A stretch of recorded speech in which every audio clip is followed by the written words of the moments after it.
Shadows of the Hinterkaifeck Farm, The Unsolved Murders of 1922. Chapter 1, A Whispers of Dread. The year was 1922, and the quaint countryside of Bavaria, Germany, was a picture of pastoral beauty. Rolling hills, lush green fields, and the soft sound of nature created a serene backdrop for the small farming community. But just beyond the idyllic scenery lay a dark secret that would send chills through the hearts of those who lived nearby: the Hinterkaifeck murders. At the center of this mystery was a remote farm owned by the Gruber family, consisting of Andreas Gruber, his wife, Cecilia, their daughter Victoria, her husband, and their two children, little Joseph and the infant daughter. The family had lived a simple life, dedicated to their farm and the land they cultivated. However, as the chill of autumn set in, an air of foreboding began to surround their home. Days before the tragedy, whispers of dread filled the air. Andreas had reported hearing strange noises coming from the attic, footsteps that echoed in the silence of the night. He had shared his concerns with his family, but they dismissed his fears, attributing the sounds to the wind or the creaking of the old farmhouse. Little did they know that something sinister lurked just beyond their walls. The unease grew as footprints were discovered in the snow leading to the house, but none leading away. Panic settled over the Gruber family, yet they remained unaware that their lives would soon be shattered by unimaginable horror. Chapter 2, The Final Days. As the days passed, the Gruber family went about their daily routines, seemingly oblivious to the danger that surrounded them. They tended to their livestock, harvested their crops, and prepared for the winter ahead. But something felt off. The air was thick with tension, and the shadows that danced in the corners of their home felt darker with each passing day. On March 31, 1922, the family's isolation became their undoing. That evening, neighbors noticed that the Grubers had not been seen for a few days. Their absence became increasingly concerning, prompting a visit to the farm by the local mailman. When he arrived at the farm, he knocked on the door, but there was no response. The silence was deafening. Fearing the worst, the mailman alerted the authorities. The police arrived, accompanied by several neighbors, and what they discovered inside the Gruber home would haunt them for the rest of their lives. Chapter 3, The Discovery. Stepping over the threshold of the old farmhouse, the air was heavy with a sense of foreboding. The officers, armed with flashlights, illuminated the dark corners of the home. What they found was a scene that would remain etched in their memories forever. In the living room, the bodies of Andreas and Cecilia lay lifeless on the floor, victims of brutal violence. The sight was horrific. Blood stained the wooden floors, and the once warm atmosphere of the home had been replaced by an overwhelming sense of dread. As they moved deeper into the house, the nightmare continued. Victoria and her husband were found in their bedroom, their bodies similarly mutilated. The two children, Joseph and the infant, were discovered in their beds, lifeless and innocent victims of the same vicious attack. The investigation revealed that all 6 family members had been murdered with a heavy mattock, a tool used for digging, an instrument that now symbolized their tragic end. The brutality of the crime shocked everyone involved, but it was only the beginning of the mystery. Chapter 4, The Investigation Begins. As news of the murders spread, the small community was plunged into chaos. The police launched an investigation, eager to uncover the truth behind the horrific event. With the farmhouse standing eerily silent, investigators combed through every inch of the property in search of clues. The first discovery that sent chills down their spines was the lack of struggle in the home. It appeared that the victims had not been caught off guard. They had been lured into a false sense of security.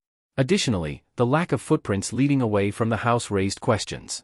How could someone commit such a heinous act and simply vanish into thin air?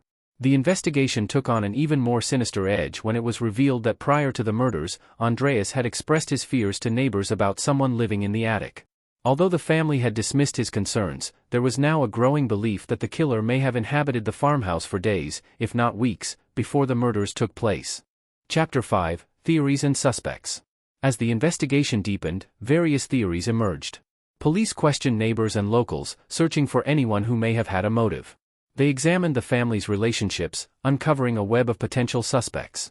One theory pointed to Victoria's husband, who had a strained relationship with the family. Some believed he may have had financial motives, while others speculated about jealousy. Yet, as the investigation progressed, he was ruled out as a suspect, leaving the authorities scrambling for answers. Another lead emerged when the police investigated the Gruber family's connections to the local community. Several townsfolk reported seeing a mysterious man lurking near the farmhouse in the days leading up to the murders. Descriptions varied, but the common thread was a tall figure with dark features, raising the possibility that someone from the community had committed the crime. However, with each lead and suspect, evidence remained elusive.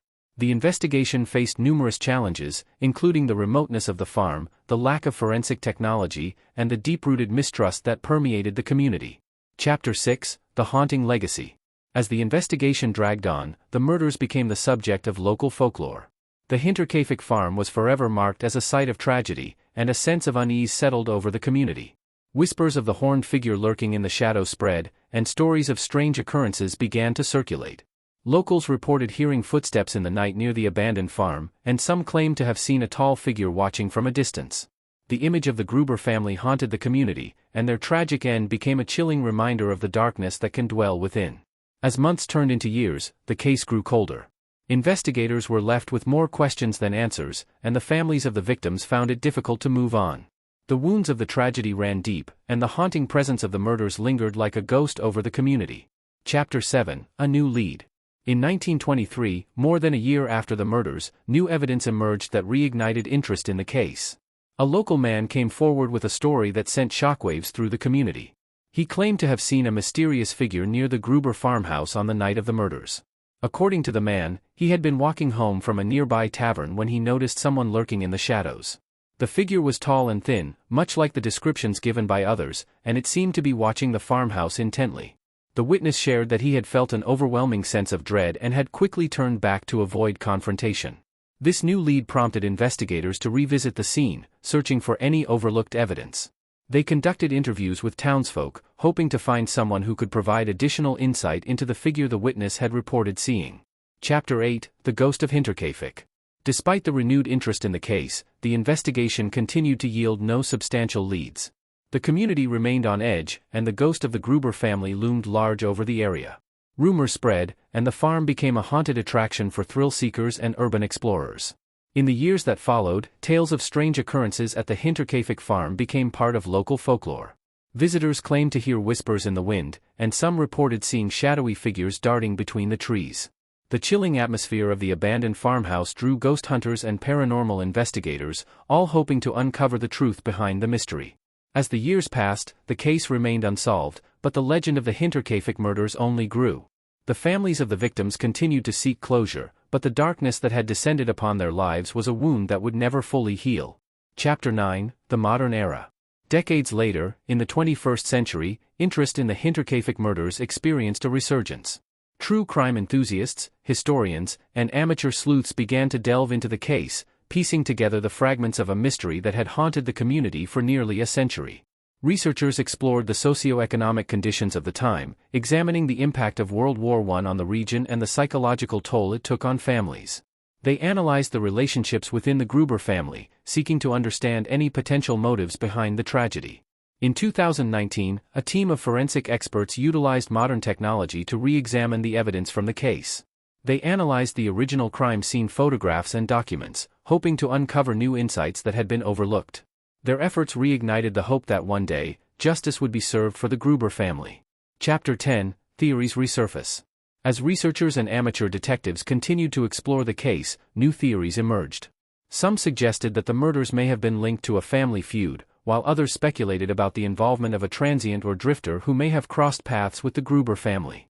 The idea that the killer had lived in the farmhouse prior to the murders gained traction, with researchers pondering the possibility that the perpetrator had ingratiated themselves with the family before committing the heinous act.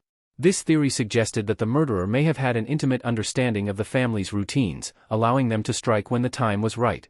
As the case gained traction in popular culture, books, documentaries, and podcasts dedicated to the Hinterkaifeck murders emerged. They captivated audiences, drawing them into the chilling tale and prompting discussions about the nature of evil and the darkness that can lurk in seemingly ordinary lives. Chapter 11: The Unanswered Questions. Despite the renewed interest in the case and the advances in forensic science, the Hinterkaifeck murders remain officially unsolved. The mystery of what happened to the Gruber family continues to baffle investigators and historians alike. As researchers comb through the files and evidence, they grapple with unanswered questions that may never be resolved. Who was the killer? What drove them to commit such a horrific act? And why did they choose the Gruber family? The answers remain elusive, lost to time and the shadows of the past. The Hinterkaifeck murders stand as a haunting reminder of the darkness that can exist within a community and the fragility of life. Epilogue: A Legacy of Fear. Today, the story of the Hinterkaifeck murders lives on, a chilling legend that continues to send shivers down the spines of those who hear it. The farmhouse, now a crumbling relic of a tragic past, serves as a testament to the unspeakable horrors that can occur when darkness descends. The Gruber family's legacy is one of tragedy and mystery, a haunting reminder that some questions may never be answered. As generations pass, the tale of the Hinterkaifeck murders will endure, a chilling chapter in the annals of true crime history that leaves an indelible mark on the hearts of those who dare to explore its depths. In the end, the shadows of Hinterkaifeck remain, a grim reminder of the unsolved mysteries that linger in the dark corners of our world, waiting for someone brave enough to confront them.